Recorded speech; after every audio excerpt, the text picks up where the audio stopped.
Good afternoon. Thanks for coming. This is the last of our campus-wide leadership series for 2010. We'll start again in 2011. If you have some suggestions for speakers, comments, we read those really carefully. Marty McLaughlin, who's in the back, really puts this whole program together. And she's kind enough to let me drop in and do introductions. Let me start by, we're going to have like a series of introductions. If people can put their plastic bottles somewhere separate, I'll do the recycling. The recycle bin is actually full, and I feel badly when I see how many plastic bottles we use and how non-green we are. The evaluations, give us some suggestions for next year, who you'd like to see or what kinds of talks you'd like to see. I'm going to introduce Dr. Nelda Godfrey. She's Associate Dean for Undergraduate Programs and Clinical Associate Professor in the University of Kansas School of Nursing. And she has a unique relationship to our guest for today. So I'm going to let her do the introduction. Here's Dr. Godfrey. Thank you. Our guest today is from Ottawa, Kansas, and was born with a condition called caudal regression. When she was a child, her dream was to be the first disabled Little Orphan Annie on Broadway. She loves to sing and longed to learn how to dance. Unfortunately, at the time, there wasn't a dance instructor that felt they could teach someone in a wheelchair. Being the determined and passionate person she is, JoAnne taught herself how to dance on her hands. But the desire to learn how to dance, similar to able-bodied people, never left. It just grew stronger. Today, we'll have her tell her story, but I want to tell my short story first. Oftentimes in medical centers, we do many things because we know it's our job, it's our duty, it's our calling, it's our mission. We just do lots of things that no one ever knows about. Well, in the medical center at Mizzou, there was a senior level student nurse, and that was me, who had JoAnne's mother as her study mom. So when JoAnne's mother would come to town, and I don't know if you know all this, she would stay with another lady who was willing to let her stay in her home, and I would go to appointments with her mom, and we would watch how big the baby was getting. And there were no sonos at the time. We didn't do sonograms. I don't know quite why that didn't happen. But anyway, her mother called and told me when JoAnne was going to be born. The baby was going to be born. So I was there while her mom was under from a C-section, and I was there when JoAnne was born, and we first found out that she had caudal regression. And I must tell you that it is like yesterday to remember the care and respect and exquisite grace of how everyone in the operating room, in the birthing room, dealt with that. And I think that's the hope that all of us have, that our care can be expressed that way. But it's been, 32 years? Are you 32? 34? See, now I am going to show my age, aren't I? But it is, I had not met JoAnne except the first 3 or 4 months that she was alive. So I've Googled her and found out what she's done, and today's been our first time to get back together since she was a little tiny. Come to see me. We'll let JoAnne tell her story today. What we will tell you is that on the dance floor, when she hears the swell of the waltz, she's transported, lifted into the air by her teacher and able-bodied partner, Chris Pruitt, and swept into his arms. JoAnne's dream came true when she founded the organization for wheelchair dancing in the Kansas City area called Groovability. JoAnne said in a Kansas City Star article once that she didn't see her disability when she's dancing. It makes her feel beautiful and elegant like a lady. She has always looked at her disability as an opportunity to make a difference in someone else's life and the world. Today, she will make a difference in your life, I assure you. I am honored to introduce a beautiful, elegant lady, Miss JoAnne Fluke. Thank you, Nelda.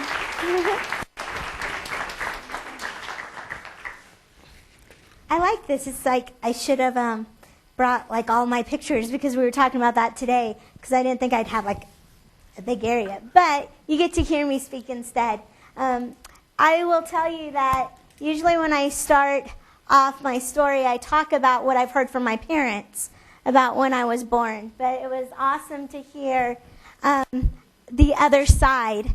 I don't know. I'm sure Nelda probably remembers this. But when I was born, they only gave me 72 hours to live. So I'm way past 72 hours and many more 72 hours to go. And they also, like she said, they did not know that I was going to be born with a disability. Like, surprise!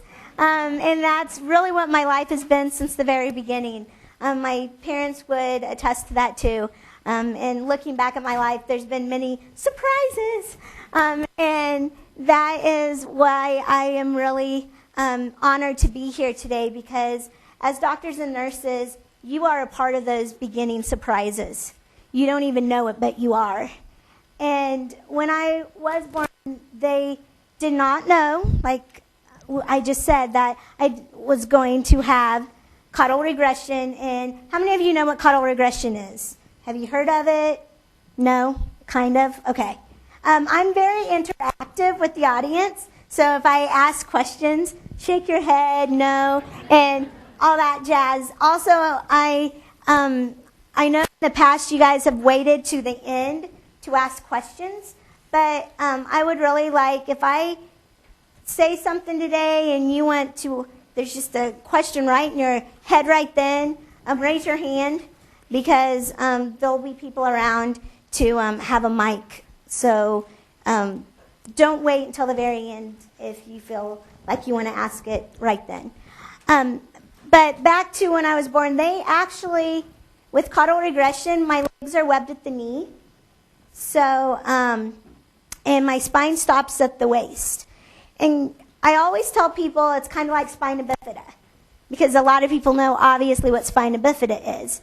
And with spina bifida, there's a sac of nerves, and that's either open or closed. Well, with caudal regression, I didn't have that sac.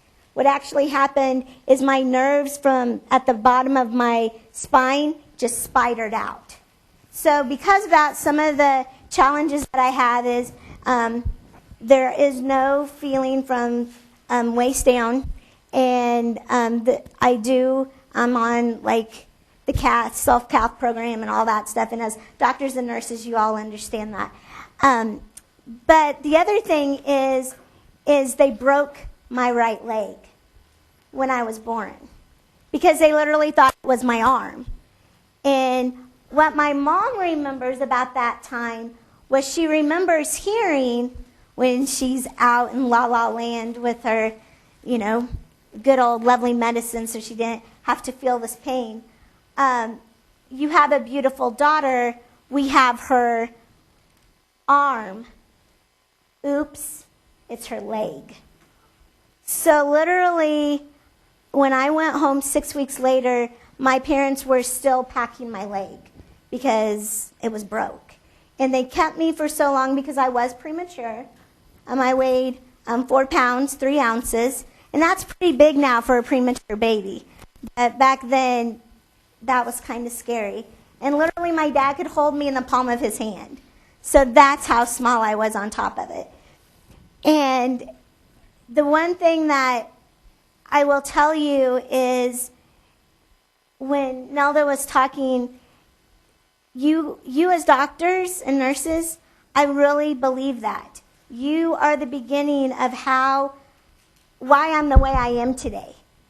And the reason why is I've been blessed to have people around me who, I don't know what I have. I don't know what draws people to me. I'm glad that I have that, because if I didn't, I wouldn't be where I am today. And I do know one thing that really made me the person that I am today is the doctors that my mom and dad worked with never gave up. And they were always positive with how they spoke to my parents. There was only one time through all of my medical history that my parents will tell you that they were very disappointed, and it was not even in like a regular person that I would go see. Part of when the shock of having a child with a disability happens, the doctors want to kind of help the parents along. And what they asked my parents to do was to go to a genetic counselor. And one of the first things that this genetic counselor said to my parents was, if you would have known, because like I said, my parents didn't know that I was going to have caudal regression. If you would have known that your child would have been born with a birth defect, would you have aborted her? Okay, guess what? That was the first and last time my parents saw that doctor. So really remember that your patients remember the good things that you say, but they also remember the bad things that you say. And after that, my parents realized that they were going to be on an adventure that was brand new, and they were just going to have to go with the flow. And one of the good things about that is I've been blessed with a very loving, godly, faith-based family. If there's one thing that I really believe has got me through everything is my faith, and that's because of my parents. And also because they treated me normal. I don't know what normal is, but, you know, when I was a little girl, they stuck me in the rain puddles and told me, you know, when it was snowing, and even though I would get soaked because I didn't have the legs, I'd walk on the snow, I'd go out and make snow angels.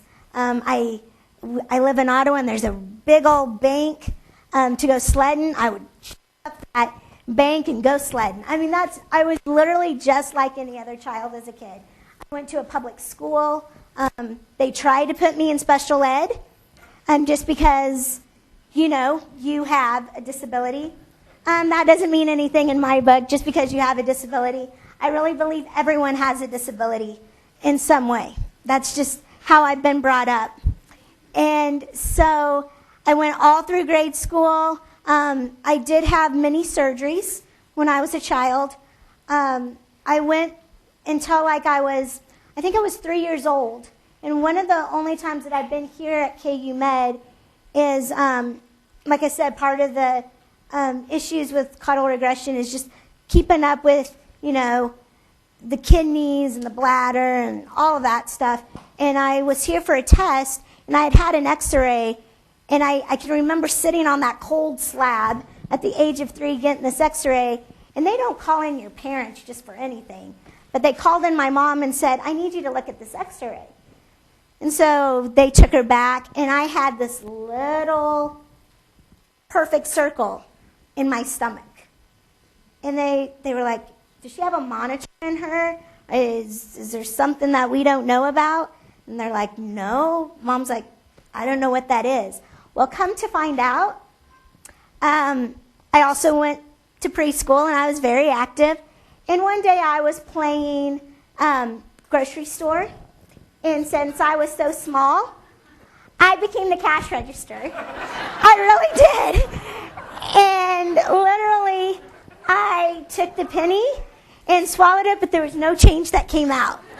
So, and that's because from my waist down, I'm really small. And so they tried to do the scope to get it out and everything. That didn't work. So literally my first surgery, which really had nothing to do with my birth defect, was because I swallowed a penny. And it was here at KU Med, and they literally cut up with my stomach and took out the penny, and I have it at home somewhere because, you know, parents keep everything. And so, but one of the things that I remember about that surgery is my grandpa called me a football for a very long time because I looked like a football. I was small, and I had these stitches just stitched up like a football on my stomach, so I was a football to my grandpa for, you know, a while. And we started realizing after that surgery that my parents and I probably needed to keep up with my medical a little bit more. So we went to, my dad's a teacher, and one of the reasons that we moved to this area was because of the good hospitals in this area. KU Med, Children's Mercy, and we had met a doctor who had just came from DuPont Institute. I don't know if any of you know where that is. It's up in Delaware area.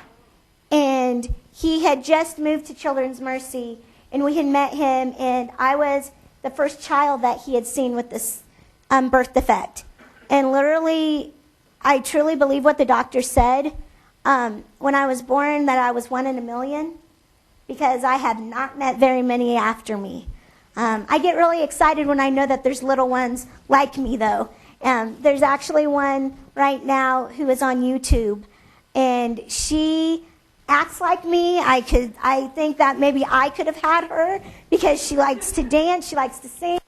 But back to DuPont Institute, we went up there, and they said, the surgery that your daughter needs, it can be done at Children's Mercy. So at the age of 5, I was just starting school, but I had to have surgery. And what happened during that surgery was one of the other challenges, and I'm going to have to face this challenge the rest of my life too, is my spine collapses. That's one of the things that is ongoing with caudal regression, is I do have scoliosis, and so on top of scoliosis and caudal regression, it's just something we have to watch. So at the age of 5, I had my first series of surgeries. They built up my spine and put 2 rods in my back. And at that time, what they did for the bone for my back is, since I was so small and I was still growing, they took out the bone out of my leg and put it in my back, and then used the rods to support those. So we thought everything was great. I was in a body cast for 10 months, 5 years old, body cast, don't mix. But we dealt with it, and we had to keep on changing that body cast because the rods kept on coming out. My body was not taking those foreign objects very well. So what finally happened, about 10 months into it, they took out the rods. They decided, let's just see what happens. And from like the age of 6, clear until I was 17, it was my junior year of high school, we really just kind of kept track of all the other, watching the kidneys and everything. But I really wasn't in the hospital very much. But my junior year of high school, I started realizing I was having problems breathing. And I didn't know why. And it was kind of stumping the doctors too. And so my junior year of high school, they kind of passed it on as it was asthma. I had developed asthma. So I went through my junior, senior year, freshman year of college, and I started having more trouble breathing, but I was starting to get a pain underneath my rib cage. And it was not just a pain here and there. I was in pain. And when you're in college, you don't want to be in pain because you have all these things that you want to do. And so went to Children's Mercy. Yes, I was 20. They had not gotten too strict on their age requirements then. And did some tests. They still weren't figuring out what was wrong. And me thinking that I knew everything about my body, I just said, it's my spine. It's got to be my spine because my organs were starting to not have room to do what they needed to do. And sure enough, I'm like, I really think that's what it is. And so I met with not the same doctor, but the doctor that took over the doctor that had done my previous surgery. And he and I sat down and talked, and he was like, well, here's the deal. We can keep you on painkillers, which were making my grades slide. I mean, I'm not the most academic student, but when my grades were not where I wanted them to be, and I was in my sorority house in pain constantly, doped up with medication, I knew that's not how I wanted to live the rest of my life. So we proceeded to have the same surgery that I had at the age of 5 at the age of 22. Well, we all know that the older you get, your body does not take surgery very well. This time we had prepared my body a little more. They had done the balloons in the back to generate more skin, so hopefully the rods would not come out. And they also that was the main thing that they did to make sure that was fine. But the funny thing is that didn't help. I had the surgery the summer before I was supposed to graduate from Baker University. And that was the only time I could have it. And let me tell you, I just wanted to graduate. I did not know that that was going to be one of my passions, to graduate. But when you know that you're that close and you could possibly not make it, that becomes your top priority. So we had the surgery in June of '99. We thought everything was going well. I went back to school, started in August. I was like, yes, I made that hurdle. I'm doing great. And made it through August. I did go to school with a body brace. You guys have updated technology that I did not have to wear a body cast. So that was really good. Made it through school August, September, October, November. Finals were coming up, and it was, we noticed that I was having a pressure sore on my back. And my parents had been watching it. I could not feel the pain because it was at the spot where I couldn't feel it. But I knew that there was something wrong. When you know that there's a sore and there's an odor to it, you know there's something wrong. So, and I had started getting a fever, and this was all happening during finals week. Not a good time. I had called my professors, and Baker University was very good with adapting for the most part. I was one of their first students to graduate without, with a disability all my years. I can't say 4, it took me 6, but that's okay. And we had made an appointment, just a normal checkup, and one of the only times that I can say Baker did not do me well was because of a professor. And I was driving during all this, and he was like, either you will be at my final or I will fail you. So I went to my final with 102 temperature, feeling like crap. 20-minute test, by the way. I was 20 minutes, drove 20 minutes, took my 20-minute test, went back home, and I knew that my parents knew that something was up because my parents at that time were not going with me to all my doctor's appointments, but this one, they both went. So once again, I knew something was wrong. And they said, you have a staph infection. You are going immediately to Children's Mercy. This was during finals week.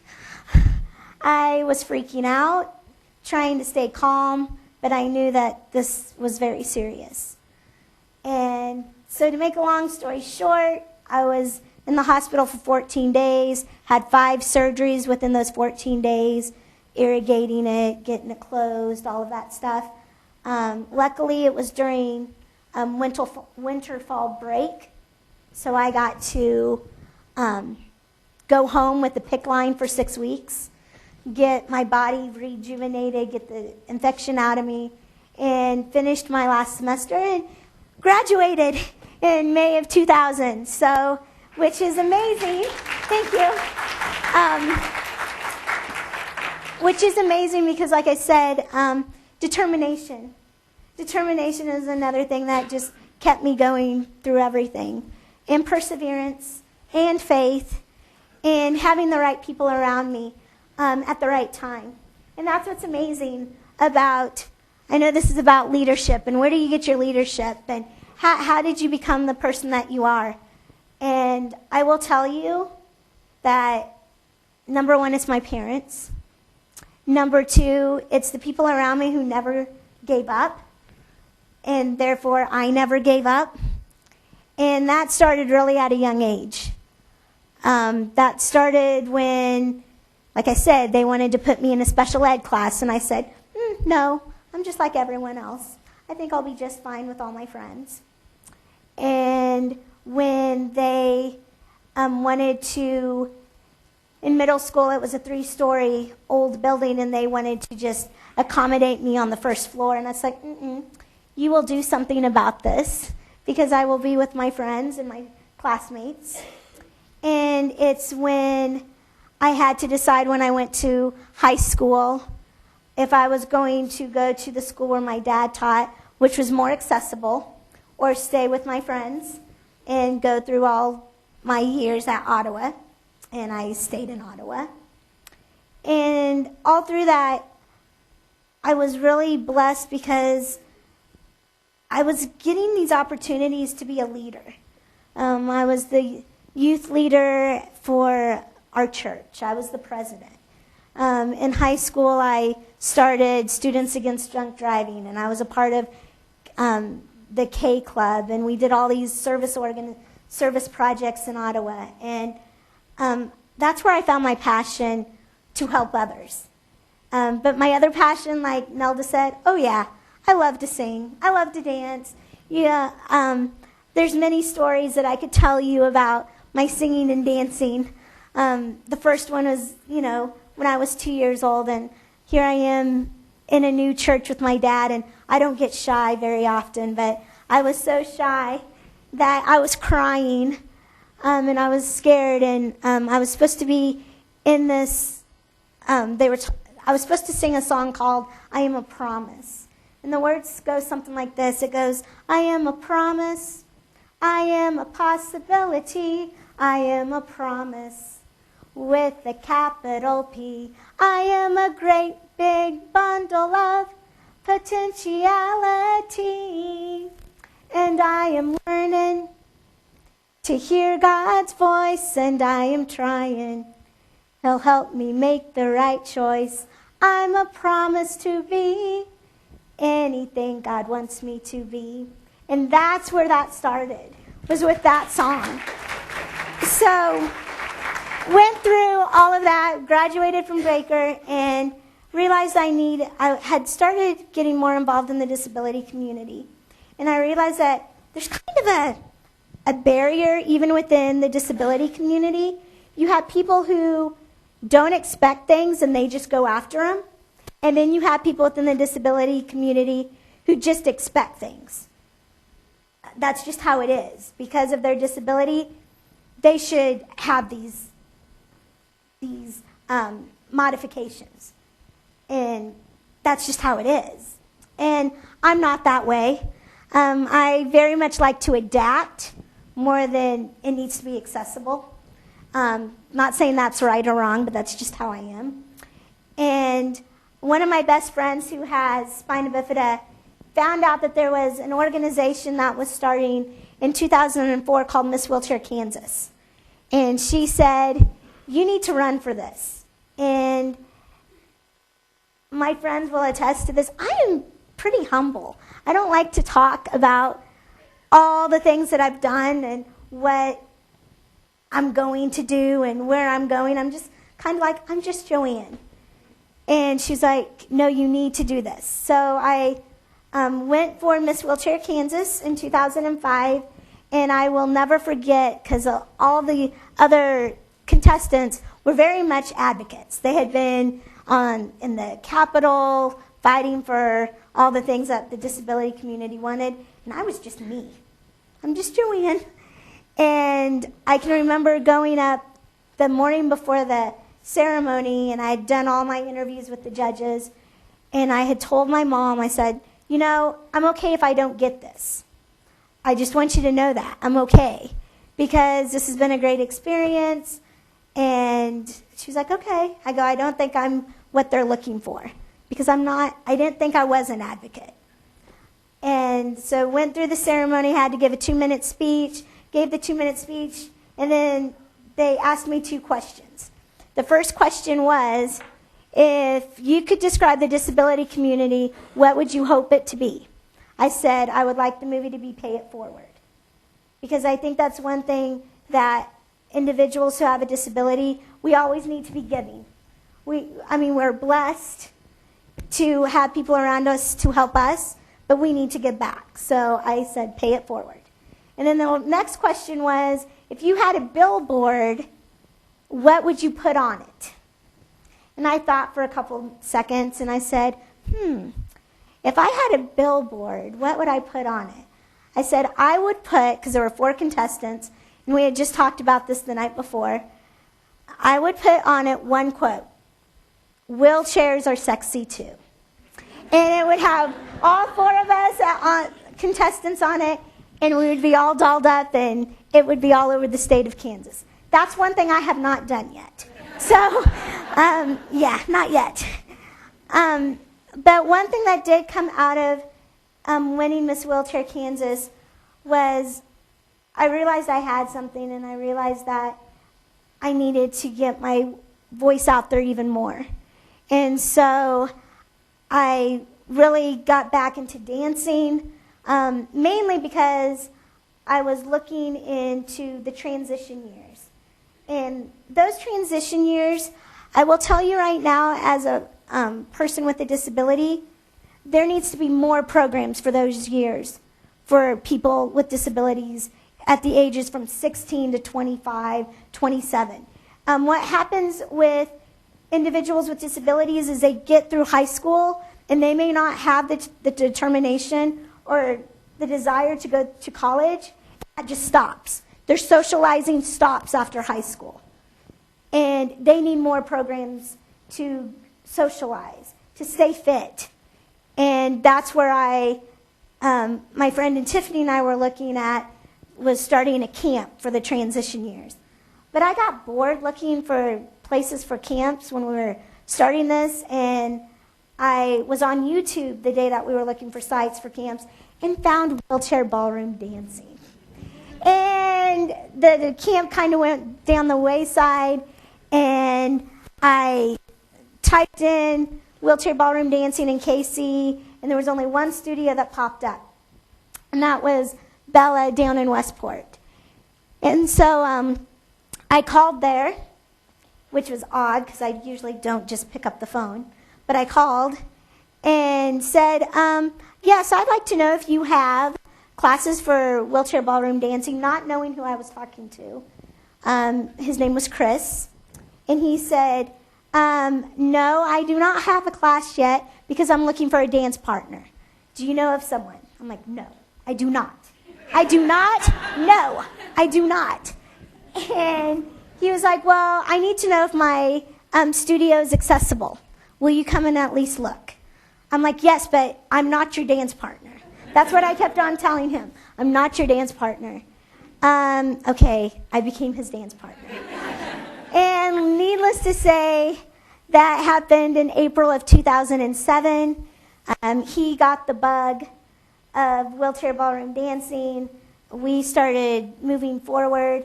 Okay, let me say, he started encouraging me to move forward because I really didn't think.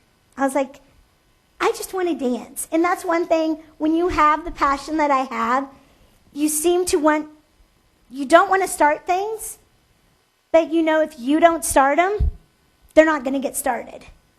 So when he asked me, would I be his dance partner, that's why I said no. Because I didn't want to start another program. I had been to Ghana, Africa twice before that. I'm working with the disability community in Ghana, Africa. I just did not want to start something new. Well, yeah, I started something new. And we became a nonprofit, Groovability did, in December of 2007. And it is growing to the point of we are getting more collaborations going with Accessible Arts. I don't know if many of you, yes, Accessible Arts. It's a great organization. And we are also working with 68 Inside Sports. How many of you have heard of 68 Inside Sports? Yeah? Okay, well, if you haven't, let me tell you a little bit about it. 68 Inside Sports, the owner is Will Shields. He's the former Chiefs player. Yeah? Okay.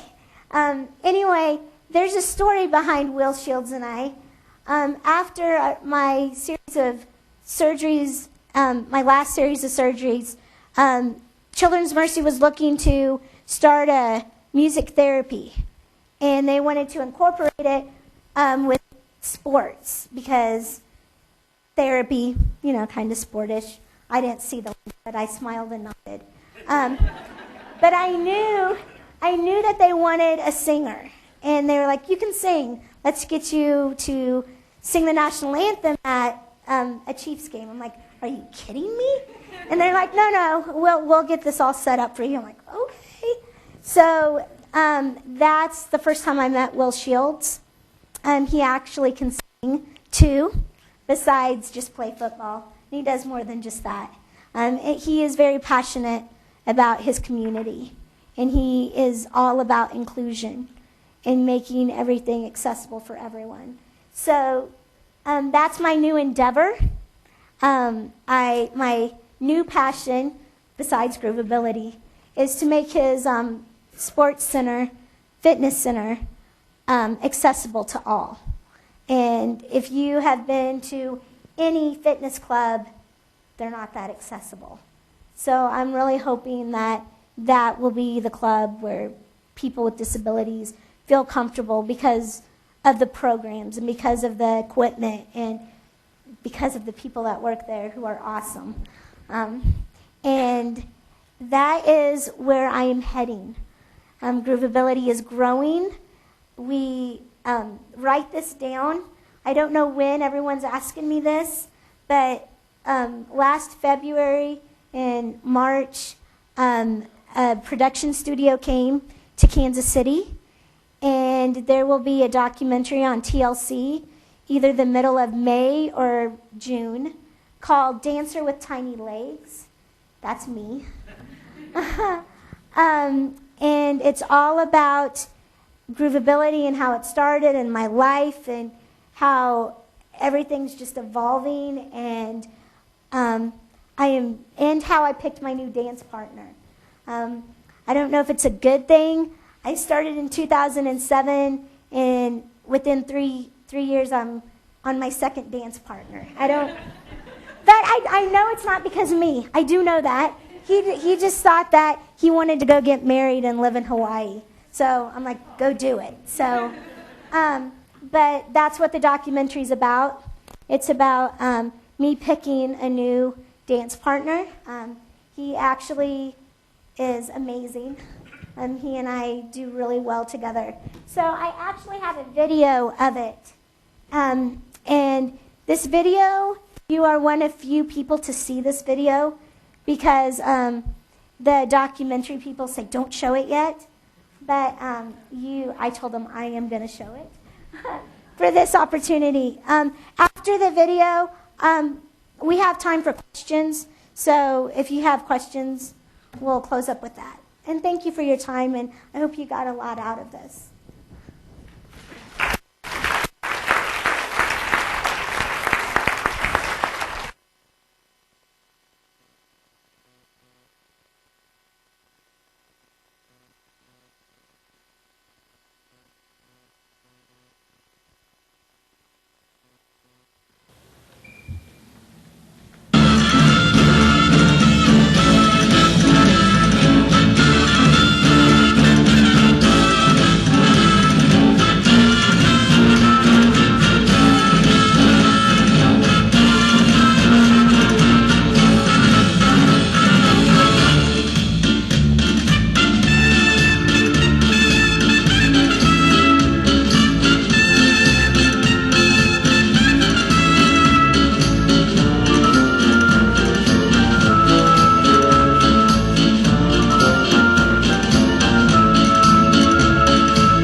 up.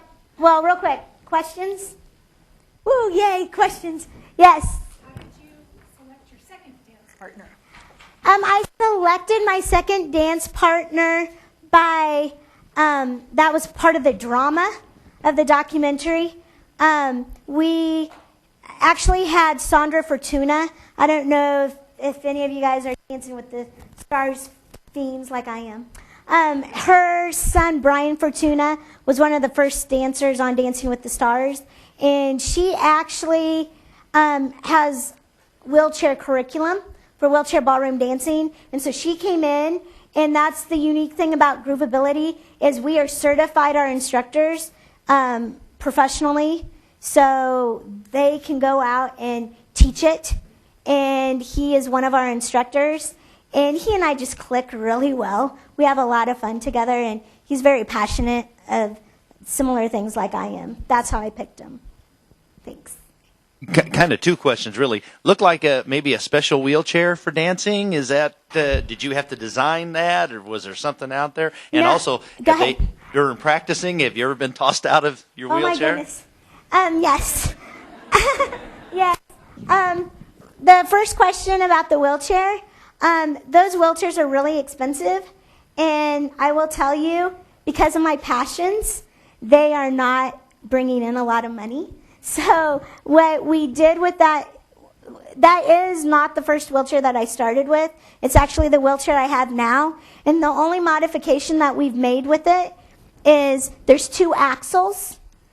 Because of, like, I don't know if you guys can see this, but there's a back one and a front one. And the reason why it's more towards the back is because there's extra weight in this wheelchair because I don't have the weight of my legs. And so it's really hard to do wheelies and quick turns. But if you move the axle up, it's easier to do wheelies and turns. So that's the only modification that I have done so far. We're looking at chairs, but they're expensive. And then the other question was, have I fallen out, right? Okay. Well, I know that I have to be part cat because usually when I fall, I land on my hands. But when the documentary, the production crew was here, they actually caught a fall. That doesn't happen very often, but I'm like, oh, great, it's going to be on national TV now that I'm not perfect. Oh, shucks. But they did catch that one, and then Brandon and I are learning how to turn the wheelchair faster, and we were going really fast, and I was very excited about it because I had not been able to do that before. But just recently, in the last month, I fell. Like, we went backwards, and I did not catch myself that time. And so I landed on my right shoulder. And I'm pretty stubborn about doctors. I'm sorry. But I have not really gotten it checked out because it's just not hurting. So, but that is the one thing that I'm having to watch. And kind of to add to that question, the one thing that I'm realizing now is I'm using my arms more. And so my elbows are starting to get a little tender. So we're going to have to start working on those. So, yeah. What did you do in your middle school class with the rest of your classmates rather than be on the ground level?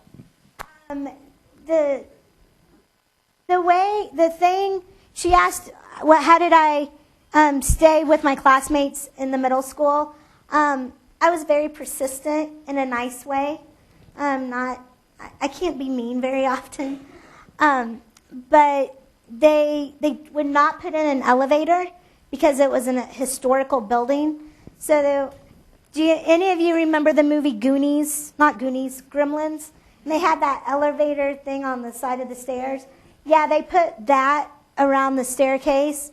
And so it was a kind of a lift around the stairs. That's how I did it.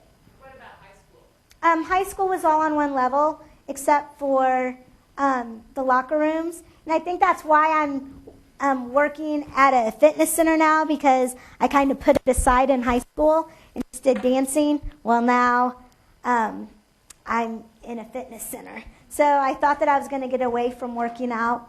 It's not going to happen in my life. I'm going to have to start working out now. So, but that's what they did. I just did not take gym classes in high school because that was the only thing. Where is that fitness center located? It is at 87th and Neiman, right off of Neiman. So, yeah.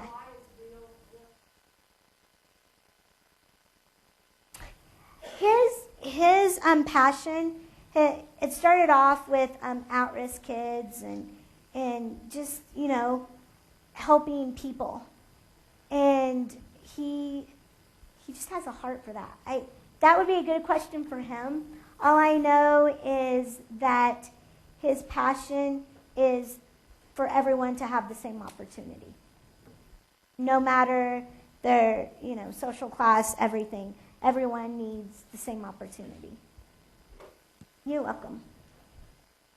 JoAnne, you mentioned your trips abroad Uh-huh. to Ghana. Mm-hmm. I'm just having trouble envisioning how How that happened? CAPs are treated in In other third world countries, countries? especially third world countries. Yes. I actually went there to Ghana, Africa, with a ministry called Johnny and Friends. She's the oldest quad in the United States. She paints with her mouth. She has a ministry, and part of her ministry is she revamps wheelchairs, and then she has teams go over to third world countries and give away wheelchairs. And so I will tell you, America is very blessed with what we have. But the amazing thing is their priorities are straight over there, though, in the third world countries.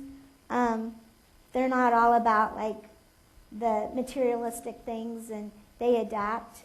The sad thing about third world countries in the disability community is they usually do two things with them. They either put them on the street and beg. That's where actually the word handicap came from. Is over in England, the king said, well, you're best if you just put your cap out and make money that way. Or they just do nothing with them and they eventually die. So. That was the vision I had. Yeah, and it's exactly it. I would love to get back over there again someday. I don't know when that will happen. Anything else? Very shy group today.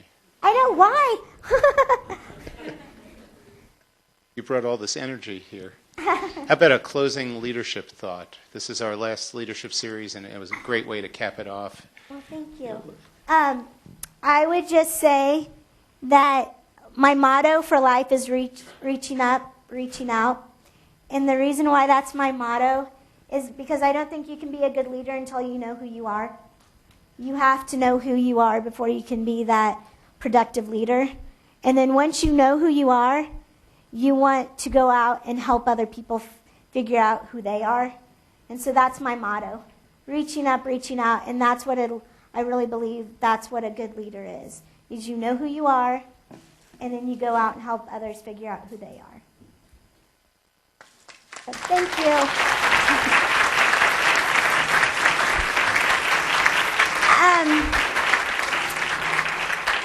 Real quick, before you guys leave, there is some information about Groovability out there. I know you guys got some pamphlets, and if you want to contact me, it's on the pamphlet that you guys got, and we're willing to come out and do demonstrations. We're actually not just doing ballroom now. We're also doing Zumba. So ballroom and Zumba is the two major things that Groovability is working on. Thank you for coming.